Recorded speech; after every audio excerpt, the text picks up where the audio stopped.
안녕하세요, 와이프스입니다. 반갑습니다. 자, 오늘은 여러분들과 요즘 가장 화두인 한일 무역 분쟁, 그리고 조국 법무부 장관 임명 찬성 반대 관련 격해진 상태죠.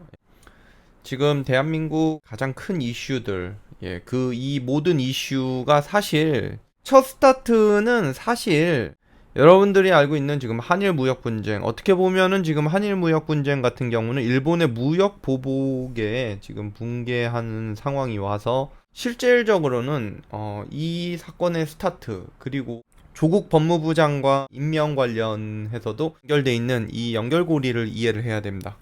자, 오늘 여러분들과 함께 살펴볼 내용은 한일 무역 분쟁이 과연 왜 스타트가 됐으며 무역 분쟁의 이 과정, 스타트가 과연 어디서부터 잘못됐는지를 한번 살펴보도록 하겠습니다.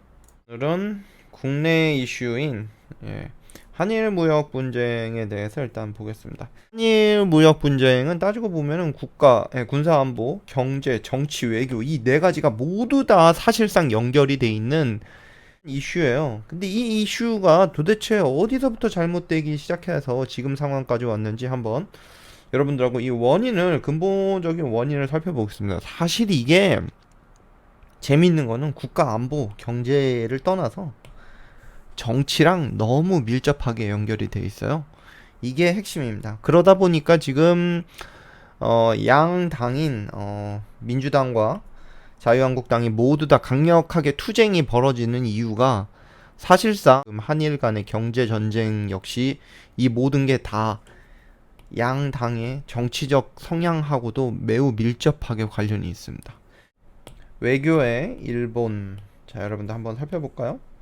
과거 일제강점기 시절 후 이제 대한민국이 광복 이후 1965년으로 거슬러 올라갑니다. 일본과 한국이 국교를 정상 관계로 돌이키기 위해서 1965년에 한일 기본 조약이라는 것을 맺습니다. 자, 한일 기본 조약 같은 경우는 4가지 협정과 25가지의 문서로 구성이 되어 있는데 한국과 일본 간의 기본 관계에 대한 조약입니다. 그동안 국교 정상화가 안 된 상태였고 일본과의 솔직히 관계가 좋을 수가 없죠. 앙숙이었죠. 1965년도 이제 한일 관계가 이제 정상적으로 국교를 회복하기 위해서 시행이 됐습니다. 박정희 대통령이 정권 시절이었고요. 이제 일본과의 관계를 복구를 하기 위해서 조약으로 맺은 것이 바로 한일 기본 조약입니다. 한국 같은 경우는 전쟁 피해 배상금을 받지 않은 상태입니다.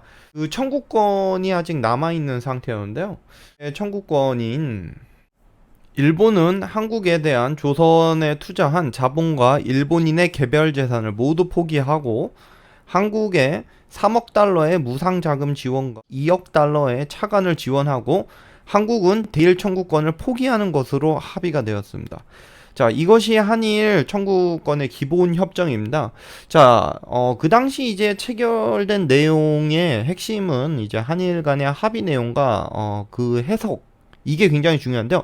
문서에서 사용된 단어 뜻과 국제법의 해석을 놓고 지금까지도 솔직히 갈등이 이어지고 있습니다. 이 당시 한일 기본조약 협정을 두고 일본은 한국이 약속을 지키지 않는다라는 주장이 지금까지 이어지는 것입니다.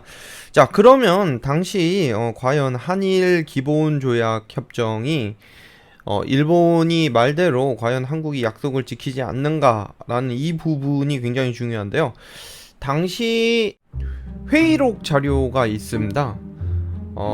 해당 자료는 연합뉴스 쪽에서 이제 공개가 된 것으로 그 내용을 확인을 하면은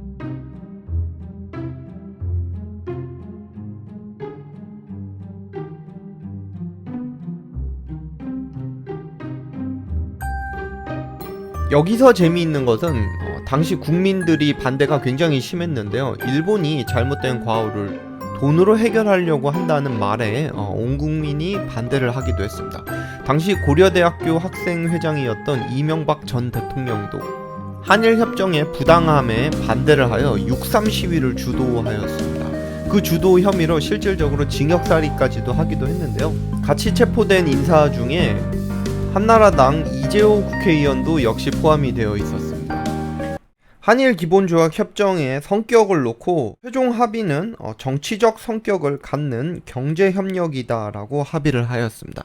에 대한 합의 내용인데요. 이 내용이 지금까지도 문제가 되는 부분입니다. 정부가 청구권을 포기하는 내용과 개인이 청구권을 가지고 있는 이 부분을 동시에 과연 정부가 개인에 대한 청구권을 포기를 시킬 수 있는 것인가? 이게 핵심인 겁니다. 2013년으로 다시 이제 되돌아와서 강제징용 노동자인 여운택 씨, 이춘식 씨 등 4명이 신일본 제철 주식회사를 상대로 낸 손해배상 소송에서 고등법원까지 일부 승소 판결을 내렸습니다. 박근혜 행정부 시절입니다. 강제징용 노동자의 보상을 일부 승소 판결을 내립니다. 당시 판결대로 배상금을 1인당 1억 원씩 배상하라라고 판결이 나왔는데요. 판결 이후에도 5년이 넘는 세월 동안 재상고심 심리와 그리고 선고 등을 미뤄왔습니다. 2018년 8월 당시 검찰은 양승태 전 대법원장 재직 시절 사법부 블랙리스트 관련 수사가 진행이 되고 있었는데요. 이 수사 과정에서 바로 일제 강제징용 손해배상 사건을 갖고 대법원, 법원행정처와 청와대 간에 재판 거래를 하려고 했다는 정황이 바로 밝혀진 것입니다. 정확하게 따지면은 당시 대법원의 최종 판결을 앞두고 일본 정부가 다급함을 느껴 2015년 3월 한일 현인회의를 개최해야 하였습니다. 당시 일본 아베 총리도 방문한 자리에서 한일 관계를 개선하겠다라고 강조했고요. 그 당시 이흥구 전 총리, 김수환 전 국회의장, 유명환 전 외교통상부 장관 등이 참석을 하였습니다. 그리고 한일 관계 개선을 위해서 강제징용 재판과 위안부 문제를 논의를 시작했습니다. 전범기업의 소송을 담당한 김앤장 로펌에서 대법원 재판 거래를 시도한 정황이 바로 포착이 됩니다. 여기서 재판 거래라는 것은 말 그대로 판결 뒤집기를 의미합니다. 당시 재판 거래 내용 같은 경우는 지금까지도 지금 수사가 진행 중이고요. 관련자들에 대한 구체적인 내용이 아직까지 확실하게 나온 상태는 아닙니다. 대법원은 3달 뒤에 2018년 10월 30일 이 사건의 최종 판결을 확정했습니다. 자, 당시 확정 판결 내용은 피해자들의 개인 청구권은 한일 협정에 불구하고 소멸되지 않았다라고 판단을 내렸으며 최종 판단을 내린 것입니다. 과거 1965년 한일 청구 협정으로 한국이 대일 청구권을 포기하는 조건으로 한국에 지급된 3억 달러의 무상 자금 지원과 2억 달러의 차관 지원과는 무관하다라는 판결이 내렸습니다. 2019년 1월 9일 한국 내의 신일 철주금 자산을 결국 압류 조치에 들어갑니다. 자산 압류 소식에 일본 외무성은 바로 당시 주일 대사였던 이수훈 대사를 불러 대한민국 법원은 일본 신일 주철금 자산 압류를 승인해 굉장히 항의를 했습니다. 법원 판결이 나온 한 달 뒤인 2월 일본 오노다로 외무상은 블룸버그와 인터뷰에서 언론 플레이를 합니다. 대한민국은 신용할 수 없는 나라다라고 언급을 하였으며 국제법의 기초에 한국 정부와 맺은 협정을 한국 대법원이 원하면 아무 때나 뒤집을 수 있다며 어느 나라와 대한민국 정부가 일을 하는 게 어려울 것이다. 한국은 이 점을 알아둬야 될 것이다. 라며 한국에서 사업을 하는 것은 굉장히 위험하다라는 이런 부분을 강조를 하였습니다. 일단 청구된 소송이 대법원의 확정이 정당한 재판이며 이 일로 인해서 여러분들이 다 알고 있는 2019년 7월 일본의 화이트리스트 삭제, 일명 경제보복 사건의 시작에 단초가 됩니다.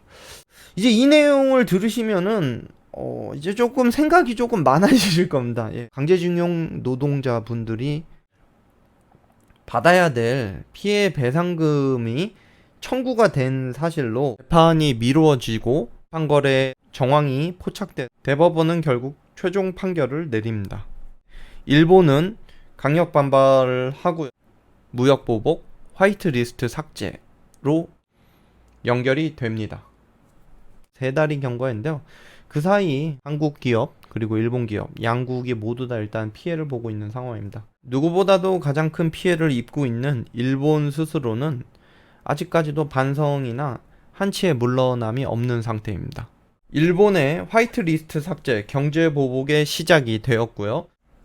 고위공직자 범죄수사처인 일명 공수처에 강한 탄력을 받게 되는 계기가 됩니다.